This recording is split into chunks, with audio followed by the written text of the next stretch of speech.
नमस्कार दोस्तों, आज हम पढ़ने वाले हैं कौटिल्य के अकॉर्डिंग न्यायालय व्यवस्था। जैसे आज हमारे देश के अंदर देखा जाए तो सबसे ऊपर क्या है? Supreme court SC. फिर उसके नीचे क्या है? HC high court. सर्वोच्च न्यायालय। फिर उच्च न्यायालय। फिर जिला सत्र न्यायालय या जिसको अपन कहेंगे सत्र न्यायालय। ये जो कहाँ पे होता है? ये जिले के ऊपर होते हैं। और उसके बाद में स्थानीय न्यायालय,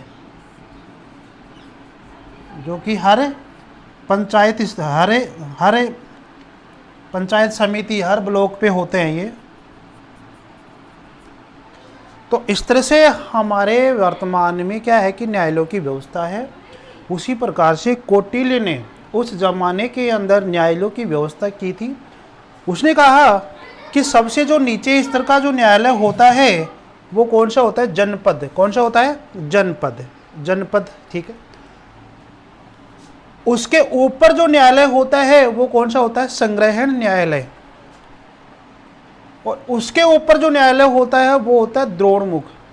और उसके ऊपर जो न्यायालय होता है वो स्थानीय न्यायालय।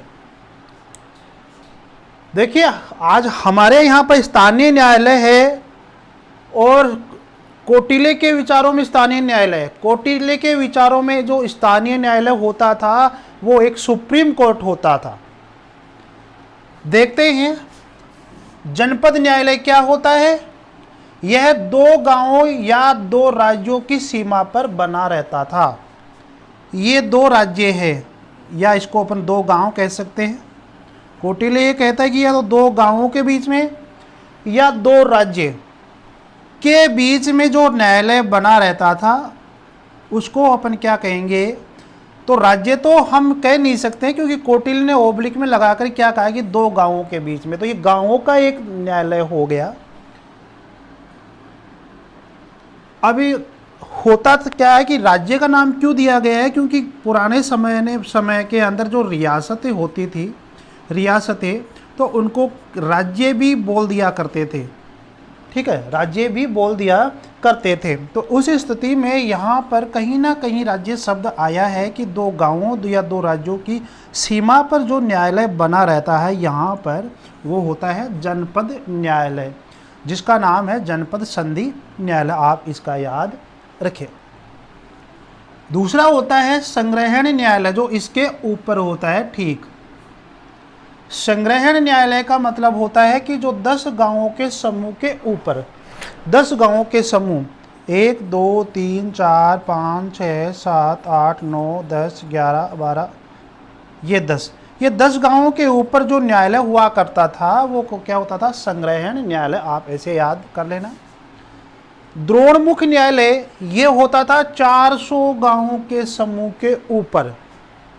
400 गांवों के समूह के ऊपर एक न्यायालय हुआ करता था जिसका नाम है द्रोणमुख। आपसे यह भी पूछा जा सकता है कि 400 गांवों के समूह को क्या कहते थे? द्रोणमुख कहते हैं। 10 गांवों के समूह को क्या कहते हैं? कौटिल्य के अकॉर्डिंग संग्रहण कहते हैं। आपसे यह भी पूछा जा सकता है। तो जैसी व्यवस्था है वैसा ही वहाँ पर न्यायालय स्थापित किया गया है। तो 10 गांवों के समूह को संग्रहण कहा जाता है, तो उसका वहाँ का न्यायालय का नाम भी क्या है? संग्रहण न्यायालय। ऐसे है। 400 गांवों के समूह को क्या कहते हैं? द्रोणमुख न्यायालय। तो वहाँ का द्रोणमुख कहते हैं, तो वहाँ का न्यायालय भी क्या है? द्रोणमुख न्यायालय। और जो 800 गांवों का जो समूह है उसको यहाँ पर स्थानीय न्यायालय के नाम से जाना गया है। तो आप ये याद रखिए, कौटिल्य के अकॉर्डिंग न्यायालय की व्यवस्था कितने प्रकार की होती है?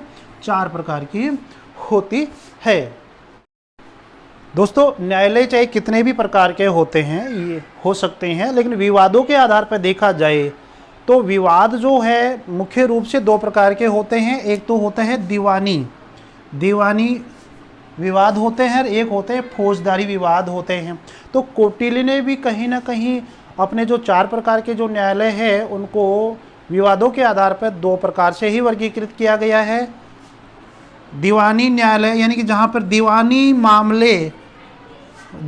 दीवानी मामले को निपटाया जाता है वो होते हैं दीवानी न्यायालय, जिनको अपन धर्म स्थलीय न्यायालय भी कहते हैं कि एक नैतिकता और धार्मिकता के आधार पर दीवानी मामलों को यहाँ पर सॉल्यूशन किया जाता है। इसको व्यवहार न्यायालय भी कहते हैं। फौजदारी न्यायालय जैसे कि डकैती है, ऐसे चीज़ इसके अंदर फौजदारी मामलों के अंदर आते हैं। इसे हम कष्टक शोधन न्यायालय भी कहते हैं। तो इसमें जो बुरी आदतें वाली है, इस तरह से आप समझ गए होंगे। फौजदारी, मैं नाम नहीं लेना चाहूँगा, फौजदारी न्यायालय क्या होता है, जहाँ पर अपराध प्रवृत्ति के जो मामले होते हैं वो इसमें आते हैं।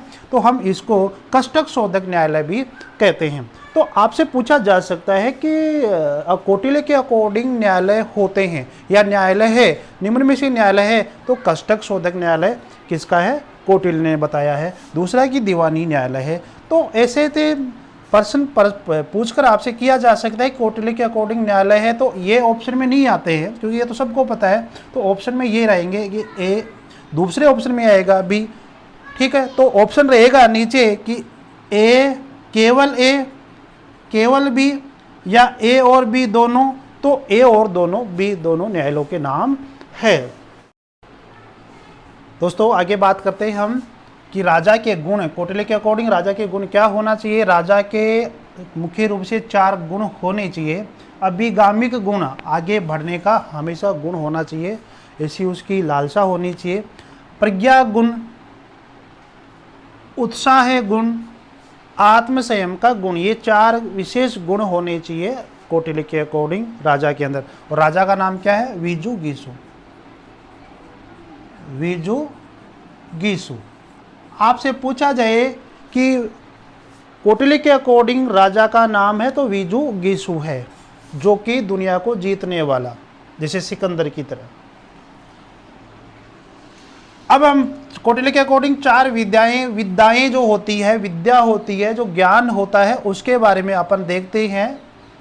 तो अर्थशास्त्र के अंदर 4 प्रकार की विद्याओं का उल्लेख किया गया है। तो सबसे पहली है आन्वीक्षिकी। आपसे पूछा जा सकता है कि आन्वीक्षिकी का अर्थ क्या होता है। आपसे 4 ऑप्शन में देंगे, ये ऑप्शन मान लेते हैं। तो आन्वीक्षिकी का सही अर्थ क्या है, धर्म अधर्म होता है या कृषि पशुपालन व्यापार होता है। तो आन्वीक्षिकी का सही अर्थ क्या होता है, आध्यात्मिक दर्शन, आध्यात्मिकता से, दर्शन से और नैतिकता से। ठीक है, ये होती है आन्वीक्षिका। त्रयी क्या होता है, मतलब धर्म अधर्म और वेदों का ज्ञान, सत्य और असत्य का ज्ञान होना ही क्या होता है, त्रयी होता है। वार्ता से पता चल रहा है, एक तरह से वार्ता यानी बातचीत। तो कृषि पशुपालन व्यापार ये वार्ता के अंदर शामिल होती है। लोग इसमें व्यवहार बनाते हैं, बातचीत करते हैं। तो ये कृषि पशुपालन व्यापार वाणिज्यिक, और जो हम देखें कि इनकम वाला जो सिस्टम है वो यहाँ पर है। हम इसको आर्थिक भी दे देंगे, जो आर्थिक क्षेत्र होगा वहाँ वार्ता होगी। इस तरह से आप याद रखिए कि वार्ता का संबंध के आर्थिक से है, कृषि पशुपालन व्यापार से। दंड नीति का संबंध किससे है, यह भी आपसे पूछा जा सकता है कि कौटिल्य के अकॉर्डिंग दंड नीति का संबंध है। तो दंड नीति का संबंध है शासन कला से और राज विद्या से, अर्थात शासन कैसे चलाए, राज कैसे चलाए, उस कला का नाम क्या है, दंड नीति है। और दंड का अर्थ कई अर्थों में वो प्रयोग करता है, ये तो दंड नीति है, लेकिन दंड का अर्थ है कौटिल्य कई अर्थों में प्रयोग करता है। सो सेना के संदर्भ में भी प्रयोग करता है, और लोगों को जो गलत काम करते हैं उनको दंड देने के अर्थ में भी वह प्रयोग करता है कौटिल्य। तो ये कौटिल्य के अकॉर्डिंग क्या है, 4 विद्याएं हैं, राजा के गुण हैं। वो कानूनों के बारे में बात करें कि राज्य के अंदर कानून कितने होने चाहिए, तो 17 प्रकार के कानूनों के बारे में कौटिल्य ने बात की थी। और याद रखिए, सरकार 17 प्रकार के कानून बनाएंगे। और ध्यान दो, अर्थशास्त्र के अंदर उसने सरकार को कितने भागों में बांटा था, तो 34 भागों में सरकार को बांटा था। ये मैंने आपको पहले वीडियो के अंदर बता दिया। नमस्कार दोस्तों, वीडियो अच्छा लगे तो ज़रूर इसको लाइक शेयर करें।